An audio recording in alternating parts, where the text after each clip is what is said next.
Welcome to On Point, and you're watching a special edition on Manipur. Army Chief Upendra Dwivedi on Tuesday spoke on multiple issues related to Manipur. What is important is that he touched an issue which has been the center of debate when it comes to Manipur crisis. Army Chief also touched upon the issue on Myanmar. Without wasting any more time, let us listen to what the Chief of Army Staff had to say. Manipur last month, and Manipur has been gripped by ethnic violence for more than a year now, and it doesn't help them that they have a border that they share with Myanmar, which is dealing with its own problems, and there are concerns about a spillover.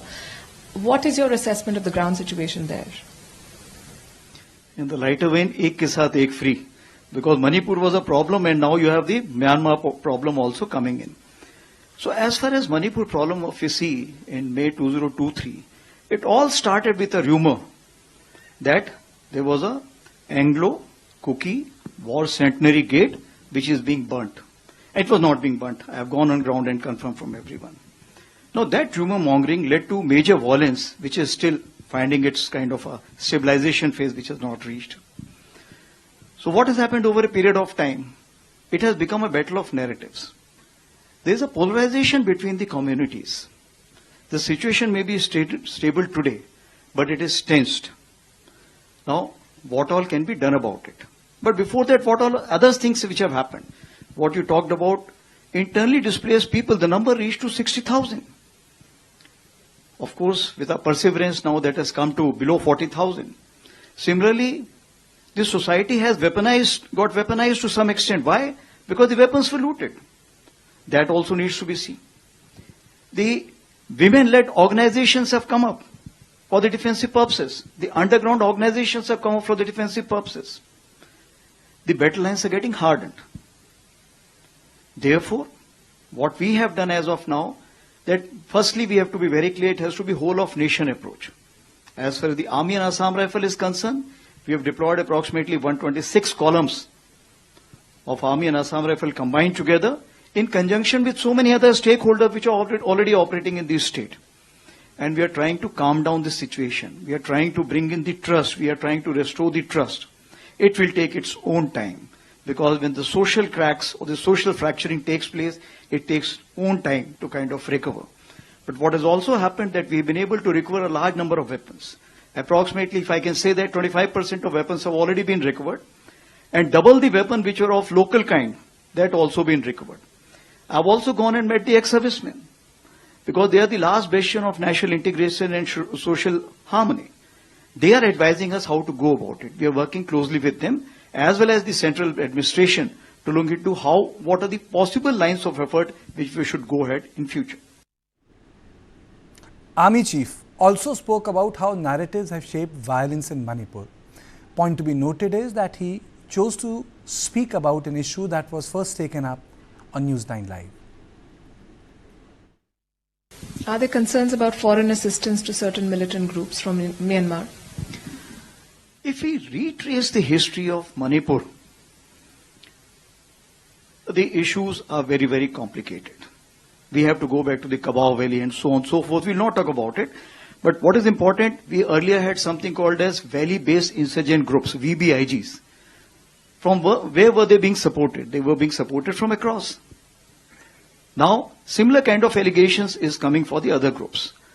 Out here, what we are looking at, that we should not allow wrong narratives to be built up. For example, there was a narrative of the bomb drones.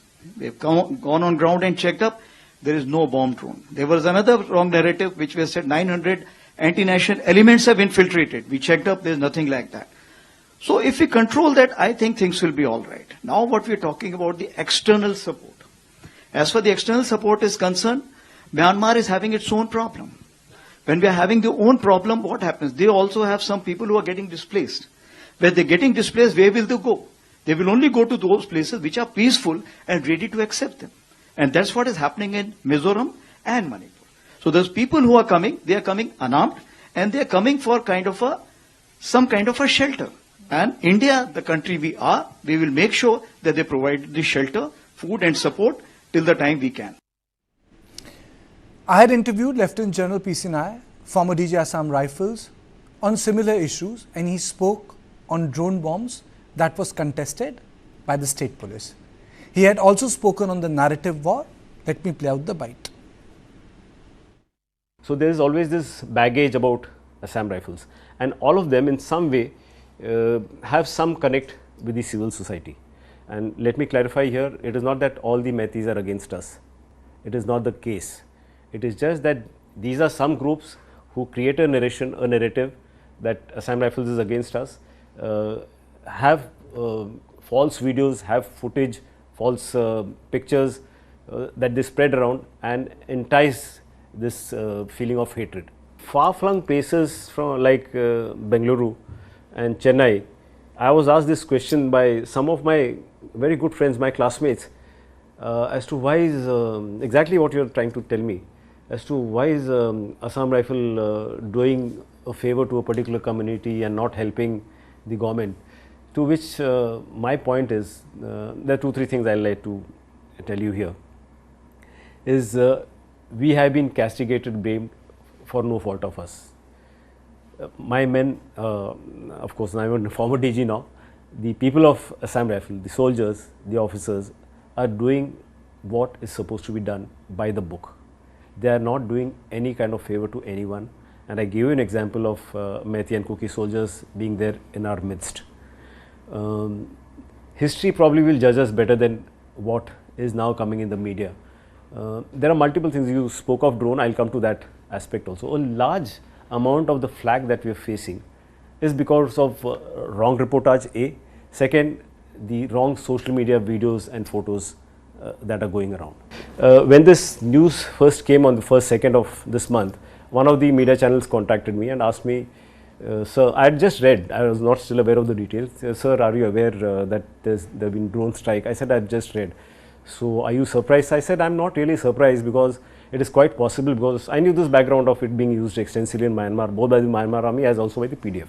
This background I knew, and because of the common ethnicity and all this open border, I said it was just a matter of time before it got used. But as I started studying, researching more, but this was what I have found out, and I didn't leave it at that. I checked it from, first I came to know from some of my friends there. I checked it from the forces on ground, the military and Assam Rifle forces I have checked, they have confirmed. I have also checked it from the army chief, and he has confirmed that there is actually no ammunition dropped. The footage, the pictures that are going around are of which place? They are of Palestine and Myanmar. I have said this in my earlier interviews also. I have about 35 to 40 videos in my mobile, all false, different countries, but what gets propagated is happening in Manipur. Now, it is clear that agencies and operations in Manipur have different views and different position on the chain of events. The second aspect is lack of common position on the problem of violence. The important aspect is that in today's world, information war is directly embedded in the real war. War theatres are not standalone. So is the case in Manipur. So how do you deal with the narrative war? How do you deal with an information war which fuels hatred? How do you sort out real issues and narratives at the same time? On this issue, I am joined by Lieutenant General Rameshwar Roy, former DG Assam Rifles. Thank you very much, sir. There are 5 set of questions which we will be talking, and in studio, my input editor, Brijesh Pandey, joins me. But I will go to you straight away, sir. And my first question is, today the Chief of Army Staff said that the Manipur has become a battle of narratives. Do you agree with this? I think if I remember it correctly, this is, I think, the 4th program that I'm having with you on your channel. And right from the beginning, we have been talking about it, the so-called narrative, battle of narratives. Now, what Chief has said is to be taken very seriously, and it rather disturbs me as a soldier that it is not an issue of simply battle of narratives if it was coming from assessments by the groups which are not verified groups. In this particular case, what is most disturbing is, which may or may not be true because I do not have resources enough to confirm, this assessment of mine, but this is my assessment and perception that this battle of narratives is being sponsored as if by the state machinery themselves. Now, that is what I take it as a very, very serious and dangerous trend. I have spent my whole life in these areas of the Northeast as well as Jammu and Kashmir. They're fighting insurgency and terrorism in these areas. But never has been such an instance where a state machinery gets involved in building those narratives. And clear examples are when the drone information was floated, the way it was floated, when the presence/infiltration of 900 Kuki militants was floated in a very formally held press conference. That is what disturbs me even more than simply the issue of battle of narratives, because in today's information warfare and the way the media is and its transparency, the quickness of passage of information in real time, all this does involve certain bit of aberrations in the information or the narratives which exist from either side. That is not a big issue, but the big issue is involvement of a state machinery into these kind of narratives. That is what I find the most disturbing issue. Okay, that's the first part. Brijesh, your thoughts on it, that Manipur is a battleground of competing narratives. Oh, absolutely, and I think that is one very important reason why peace. As Chief of Army Staff said, absolutely, peace is eluding, because you have on one side of set, as the predecessor just said, that you have an information which came out which says that 900 Kuki militants are waiting, and it led to hardening of stand from both sides. You saw Kuki groups coming out and saying that we will have a complete band on our side. The Meitei side wrote a letter to Prime Minister and Home Minister saying that we need protection, and all of a sudden the temperature on the ground rose several notches above, and it was based on what? It was not based on a very credible piece of intelligence, and later it was debunked by both the security advisor to the state government as well as the DGP. Same is the case with the drones dropping grenades. The army and the Assam Rifle have one set of narrative, and the Manipur police is a completely different set of narratives. It is not even false narratives, because right now you have to understand, Kartikeya, that right now one false narrative can prove to be more deadly than a missile launched. Okay. For the simple reason, one false information saw both sides completely at loggerheads without any real reason for them to be. Okay. So, General, my second question to you is, now when we say that the information warfare is actually embedded in the battle zone, India is a democracy, we have set of rights, people have rights to express themselves. So how can be the national security be balanced with the democratic norms? You see, Kartikeya, we have been into this kind of disturbances in the Northeast for a very, very long time, ever since independence, I would say. My point here is that as a mature democracy, the state should leave this information or the fighting of the insurgency or disturbances in these areas entirely to the security forces. State should, the state machinery and its security agencies must remain in a support role on ground to feed information and to allow the security forces to do their job.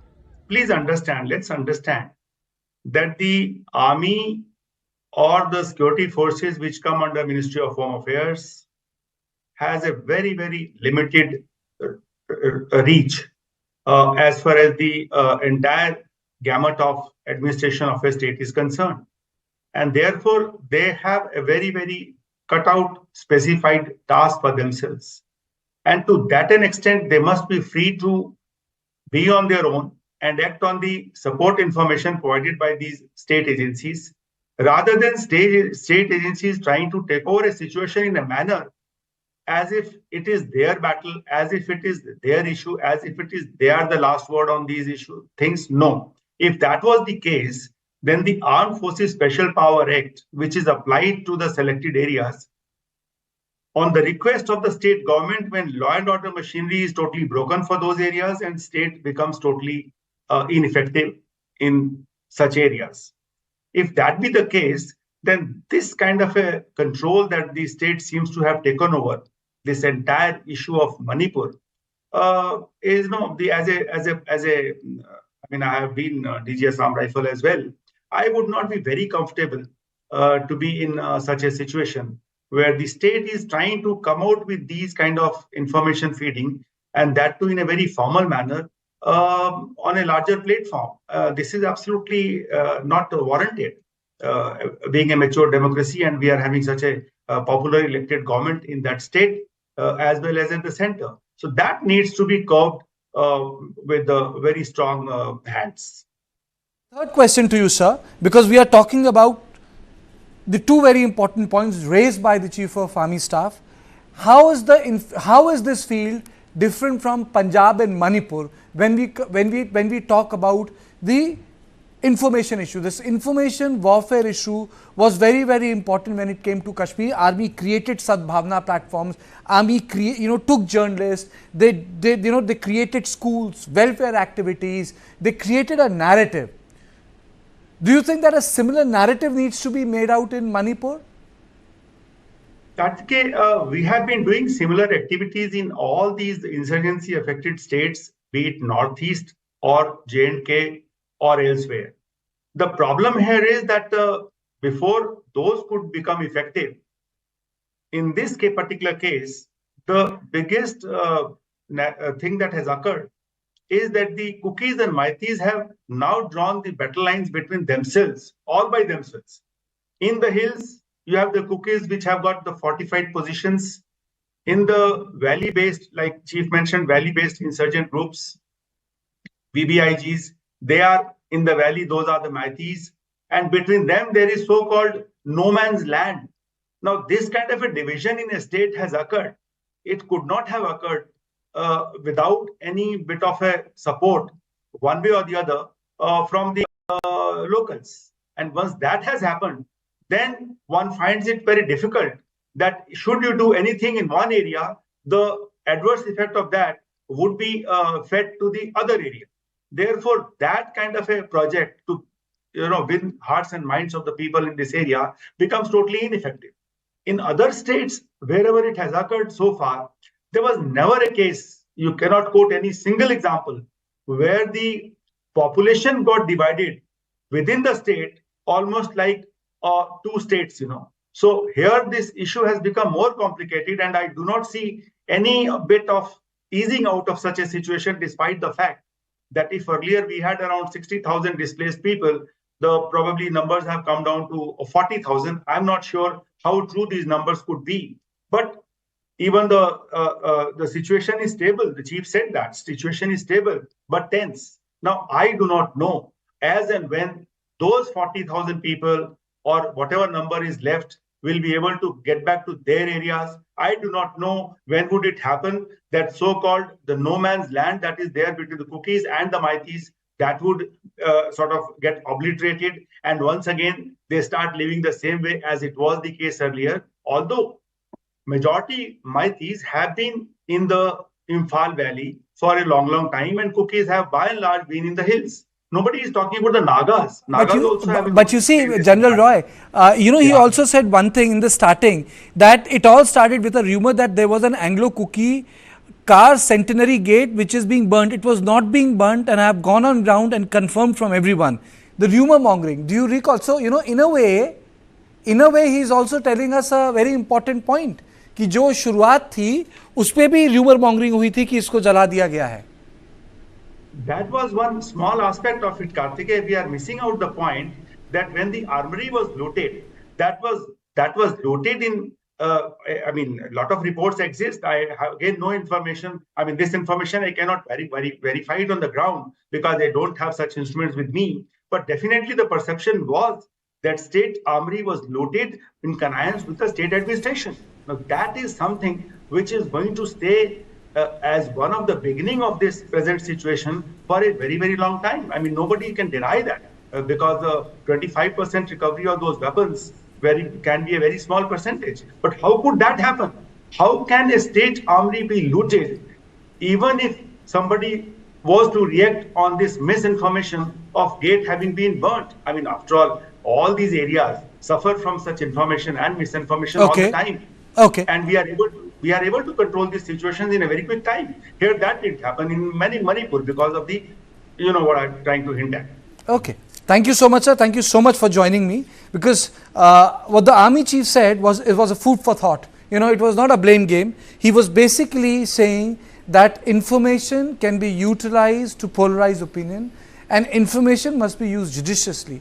And I think that would be the biggest challenge for our security forces, because yes, people have right to express their opinions, but then opinions also inflame feelings on ground. Now let me move on to a different part of the story, and that is the hostage crisis issue.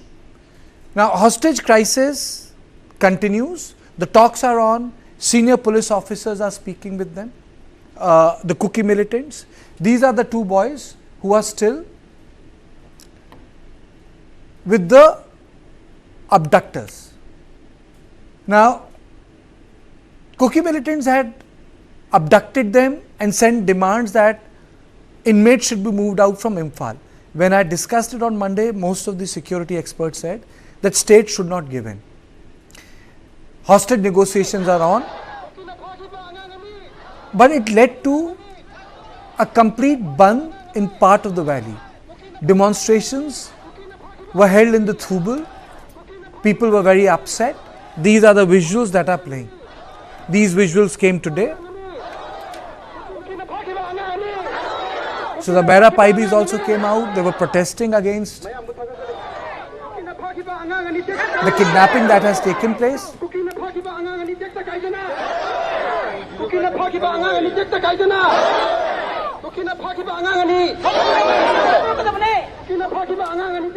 So before I go to my guests, let me play out the voices that have come from the ground. 27/9/24 को Assam rifles का एक recruitment था जिसका नाम है SSC, यानी उसके recruitment के लिए 2 बंदा गया था, यानी 2 लड़का गया था। उन लड़कों में से रिक्रूटमेंट से किसी दौरान और किस जगह पर कुकी मिलिटेंट को पकड़ के रखा है, आज तक हमें इनके बारे में कोई अता पता नहीं है। और हमने अपना मणिपुर सरकार के ऊपर हमने जो भी कंप्लेंट किया है, हमने उनके पास गए थे और इन लोग ने हमारे ऊपर 4 बार हमने ऊपर विश्वास दिलाया था, लेकिन वो विश्वास अभी तक नहीं हो पाया है। विश्वास नहीं देने की वजह से हमने आज 1/10/2024 का रात के 3 बजे से हमने इनको थौबाल डिस्ट्रिक्ट को हमने 48 आवर्स यानी 48 घंटा के लिए हमने वो बंद कर दिया गया है। हाँ, अगर इसके अंदर में 2 बच्चे जो है अगर सही ढंग से बिना कंडीशन का अपना माँ बाप के ऊपर नहीं दिया जाएगा, तब तक कि हम ये धारणा और यानी ये कर्फ्यू और चलता रहेगा। जो बच्चा 3 बच्चा पकड़ के रखा है ना कुकी लोग ने, वो छोड़ने के लिए कर रहा है। 3 बच्चा, एक तो छोड़ दिया, वो 2 बच्चा वो पकड़ के रखा है ना, उसको छोड़ने के लिए हम लोग ये बंद कर रहे हैं। कितना दिन करेंगे? जे वो लोग नहीं छोड़ेगा तब करेगा। हम लोग रुक रहा है, कितना दिन रुकना है बच्चों को लिए। बच्चों को बहुत कैसे हो रहा है, क्या हो रहा है, अभी वो लोग उसी दिन पता चल गया था ना, उसी दिन से अभी तक वो लोग का पता नहीं चल रहा है कुछ भी। Senior police officers are directly involved in negotiations. The question is, how much time will the negotiation take? Will it be a long affair or will it be a short affair? On this issue, I am joined by Suhas Chakpa and in studio Brijesh. Brijesh, we are being told that the negotiations are taking place at the highest level and the state is seized of the matter, and they are ensuring that it does not turn into a sort of a long drawn affair, and immediate solution is to be found for it. Well, Kartikeya, let's hope so, and let's hope for the best of Manipur, because I personally feel that, you know, if this prolongs and if the abductors get even an ounce of what they're demanding, then it doesn't spell good for the future of Manipur, for the simple reason then this would encourage, you know, extremists from both sides of ethnicity to indulge into the same kind of thing. and the more it protracts, the more it has a potential of drawing the other CSOs of Meiteis into the game, and it will become very, very difficult for the state government and also for the forces to control the situation. So I think it's been almost 5 days, 4 to 5 days ever since this abduction has taken place. Only they have been able to get the release of only one kid, and two youths are in their custody. I don't see any good coming out of it if the situation protracts any more than what it is already. Suhas, what is your view on this? Today, you can see these latest visuals that have come. So what's your assessment of the situation, Suhas? That's my first question to you. Well, it's an extremely unfortunate situation, and I think if the boys are released, it will lead to reconciliation between the communities. If any harm is done to any of the boys, it is not going to lead to any help to anybody.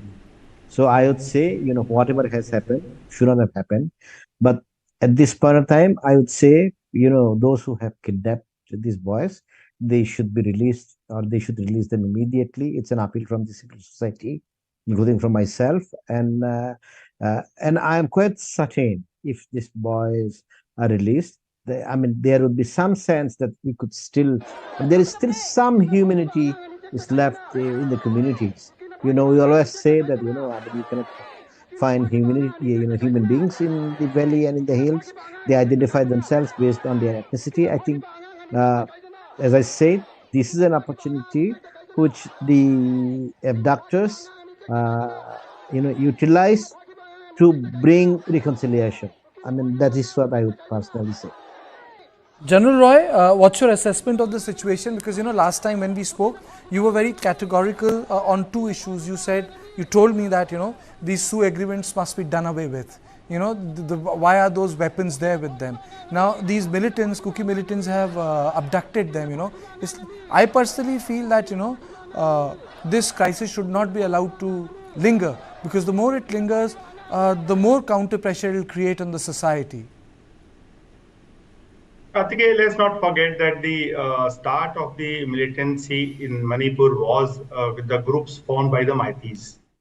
PLA is the oldest group there, and it was formed by the Meiteis. So here is the situation we are facing today, that the Kukis have got hold of these two Meitei boys, and they are trying to negotiate certain issues. I don't know what those demands are. I just have no idea what those demands are, where state is not trying to give in. But my fear is that this entire crisis, if it is allowed to prolong in a manner that it has, and we are faced this latest situation of this hostages having been held, the Meitei hostages with the Kukis, I also have my fear that in times to come, this entire Manipur problem may really become a very big issue for the national security, because we have 352 kilometers of border with Myanmar. Despite the two issues which are affecting that border, one is the free movement regime, for which I had heard the statements that given by the Home Minister that the free movement regime, that issue, that understanding has been scrapped, but I'm not sure if that has happened on the ground. Secondly, the border is being fenced, but to fence 352 kilometers of the Manipur-Myanmar border is not going to happen in a year or two. It will take much longer time. So what I would say is that whatever demands may be there, we should not allow this to become another flashpoint for restart of violence between the Kukis and Meiteis. And then it would become, like I said earlier also, much more difficult, because both the groups or both these tribes are having their own areas well specified. And Kukis are in the hills.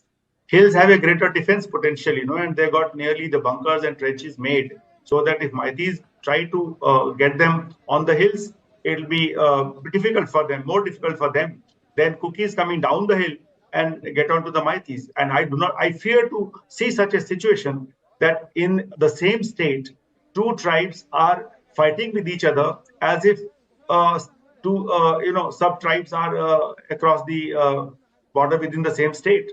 So whatever may happen, but this particular abduction, this particular hostage crisis should not be allowed to be prolonged. Whatever be the demands, I have no idea about it, but it must be negotiated and crisis be controlled Otherwise, I see it, having a very far-reaching consequences as far as the security within the state is concerned. Okay.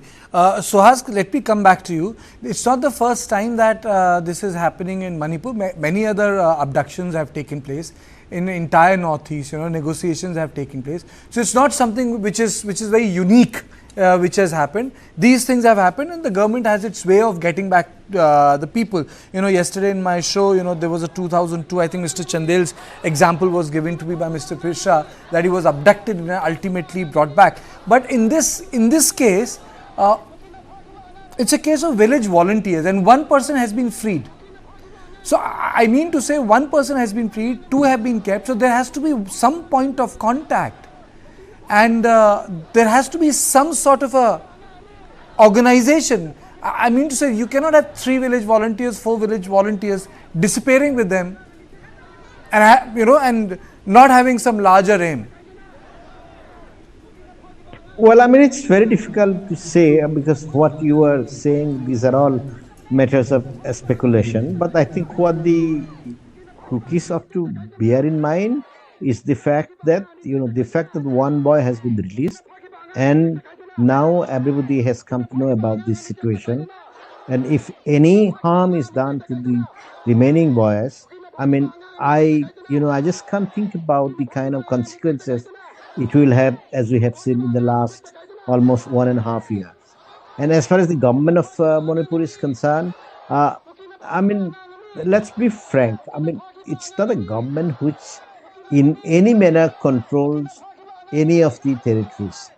I would say I don't think even the reach of the chief minister goes beyond his own office. And everybody has been left to fend themselves. And now, because this situation has arisen, so therefore there are talks which they are negotiating. But the most unfortunate part, which General Loy had mentioned, and I had mentioned many a times, that New Delhi still, despite all these ground realities, refuses to see from national security perspective, and it's still held hostage into local competitive politics. And it's extremely unfortunate that you have a situation in Manipur when you have a neighboring state which is completely collapsed and failed. That's Myanmar, and we cannot even think about. I wish you could have joined me at the earlier part. The army chief had spoken today, and one thing which I take as a journalist is, though not his exact words, narratives are punctured with grievance. It's a, how should I put it? It's a competition of grievance narratives. Whose grievance is bigger than the other, If you have grievance, I have a bigger grievance. And the third person has a bigger grievance. It's a grievance narrative. I agree, but I think the cookies also know it very well, that they are not going to get any union territory simply because bigger groups like the Nagas, we are not able to secure them. The Métis also are very aware that they are not going to get the scheduled tribes certificate or the category. So I think both sides are fairly aware that, whatever grievances or demands they are making, at this juncture, those are not feasible. The only concern is why, has the state led, to basically to slip into this kind of a situation. And that's what I'm saying, there is no state. When I say there is no state, I cannot imagine a situation anywhere in India where 500,000 bullets would be lost and about 5,000 to 6,000 would be, stolen, looted from the armory. The state itself has collapsed. It doesn't exist. So none of these cases, prosecutions has started. Investigation cannot be started in any of the cases of looting of arms and etc. Can you imagine anywhere in mainland India or any other part of the northeast that thousands of weapons are lost and state shall remain as a mute witness? And in this case, both the center and the state, they have remained mute witness to in a way indicate that this is a state which is officially, jurisdictionally part of India, but the state shall not play any role. That's why if you are a security force posted there, it's a terrible situation because you see law and order cannot be enforced because your job is a peacekeeper. So if you shoot at somebody... Important point. I remember doing a show with you on this. Suhas, if you recall, we did a show that the most important aspect, apart from the other aspect, is the discharge of justice in the state. The judicial duties, investigation, pronouncements of verdict, justice. You think that is also contributing to everything, that stalling that has taken place, Brijesh?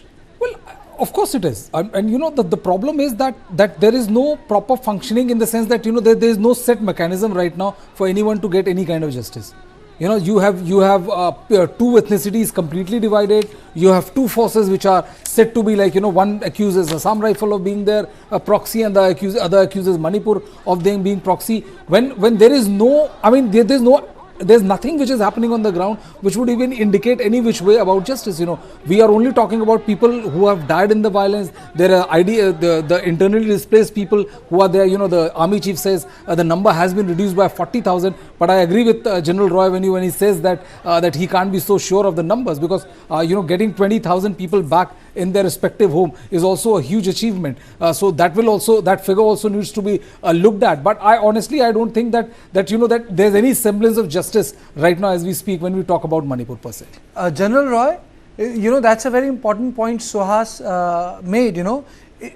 I'm not just referring to the investigation part, but the whole the whole judicial process, in terms of cases, FIR, investigations, the resolutions of the resolution of dispute. You see, Karthik, the entire state machinery has got fractured, if I can use the word. This whole thing is fractured.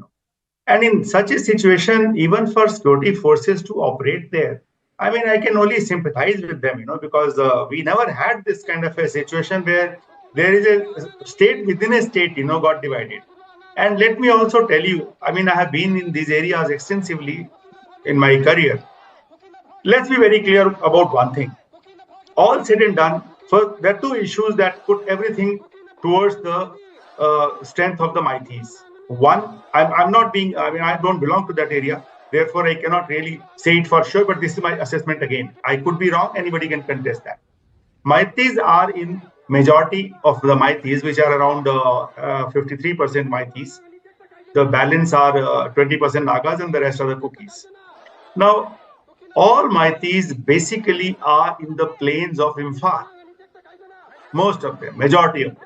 This is issue number one. And that Imphal, where Meiteis are in majority, in the valley, firstly, there are valley-based insurgent groups. That was the beginning of insurgencies in Manipur, issue number one. Issue number two is that all these Meiteis are out of the Armed Forces Special Power Act.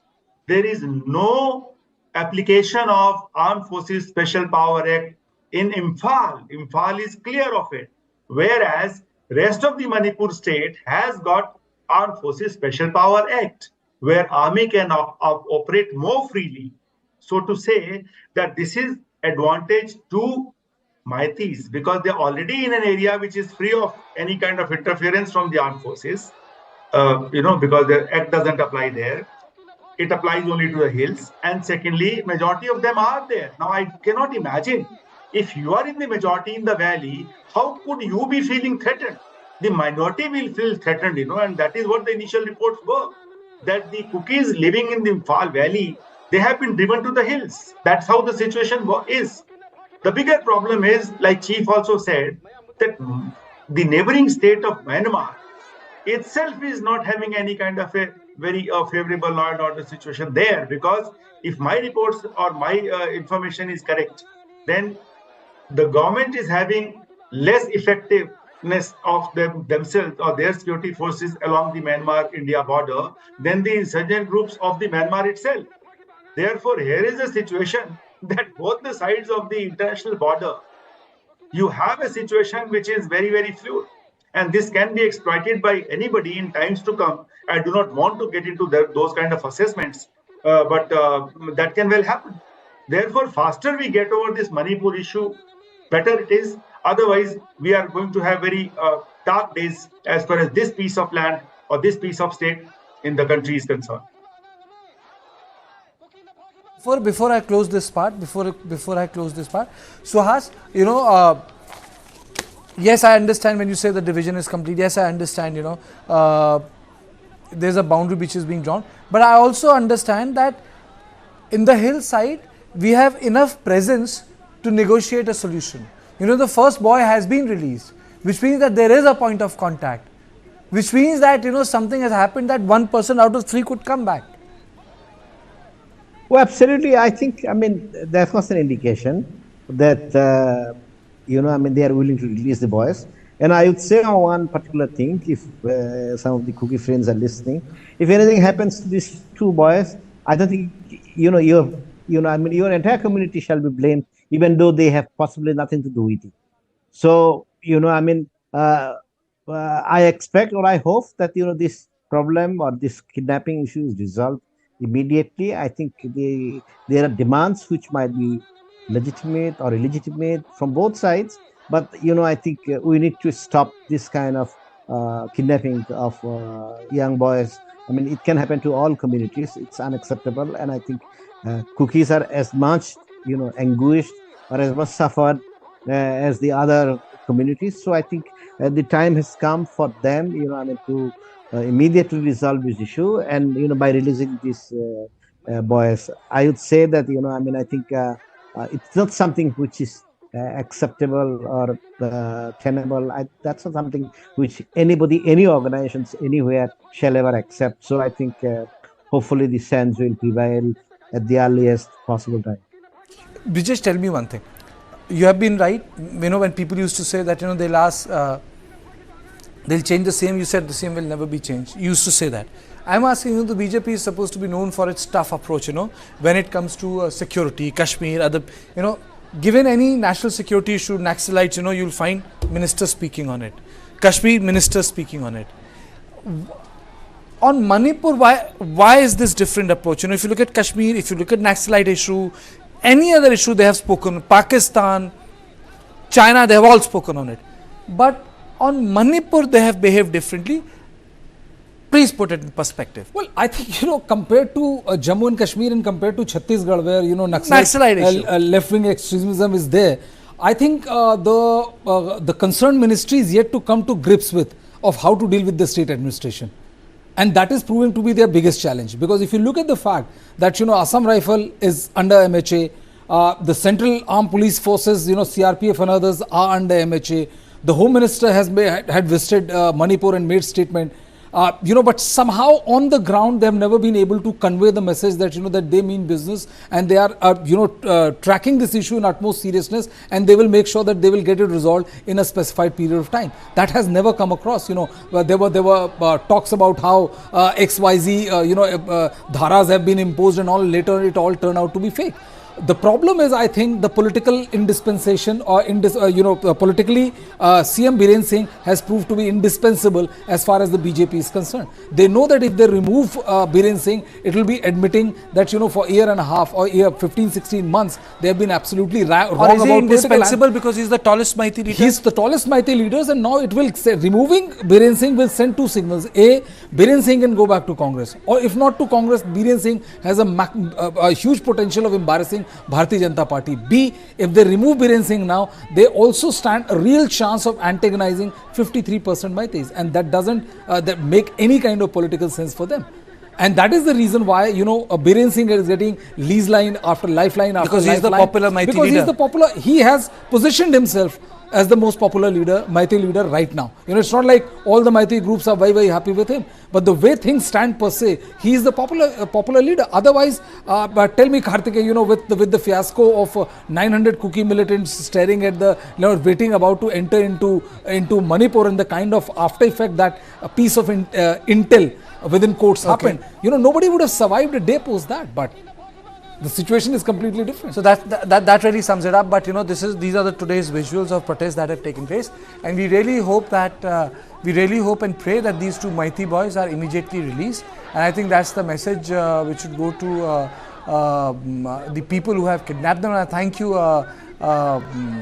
General Roy. I thank Suhas Chakma for joining me. And at the end of it, you know, I can only say that these boys must be allowed to come back home. I think that's the way things should be.